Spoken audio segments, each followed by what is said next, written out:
നമസ്കാരം. Treatment organiser പരീക്ഷയുടെ syllabus മാറിയിരിക്കുന്നു.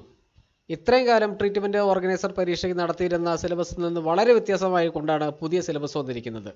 പി എസ് സിയുമായി ബന്ധപ്പെട്ടപ്പോൾ നമുക്കറിയാൻ കഴിഞ്ഞത് അതിൻ്റെ യോഗ്യതയുമായി ബന്ധപ്പെട്ട് അതിൻ്റെ അടിസ്ഥാനത്തിലാണ് പുതിയ സിലബസ് രൂപപ്പെടുത്തിയിരിക്കുന്നത്. ഒട്ടും പേടിക്കേണ്ട ആവശ്യമില്ല. പുതിയ സിലബസ് പ്രകാരമായിട്ടുള്ള ക്ലാസ്സുകൾ നമ്മൾ ആരംഭിച്ചിട്ടുണ്ട്.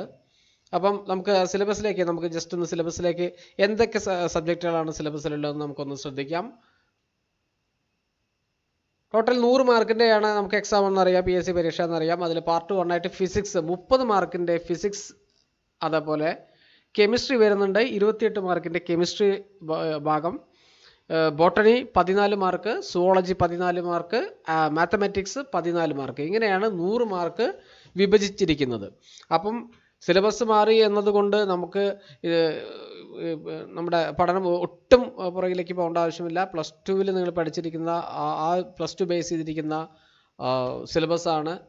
ഇതിൻ്റെ ഡീറ്റെയിൽ ആയിട്ടുള്ള സിലബസിനും അതേപോലെ തന്നെ നമ്മൾ തുടങ്ങാൻ ഇരിക്കുന്ന പുതിയ ഒരു ബാച്ച് ഓൾറെഡി നമ്മൾ പഠിച്ചുകൊണ്ടിരിക്കുന്നുണ്ടായിരുന്നു. ആ ബാച്ചിന് ഇനിയിപ്പോൾ പുതിയ സിലബസ് പ്രകാരമായിട്ടുള്ള ക്ലാസ്സുകളാണ് കൊടുക്കുന്നത്.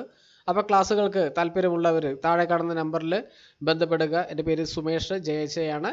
എൻ്റെ നമ്പർ ഞാൻ കൊടുത്തിട്ടുണ്ട്. ക്ലാസ്സുകളിൽ താല്പര്യമുള്ള ആളുകൾക്ക് ആ നമ്പറിനകത്തേക്ക് ബന്ധപ്പെടാം. നമുക്ക് ഉടനെ തന്നെ പുതിയ സിലബസ് പ്രകാരമുള്ള ക്ലാസ്സുകൾ നമുക്ക് 2 മാസത്തോളം സമയം കിട്ടുന്നുണ്ട് പഠിക്കാൻ.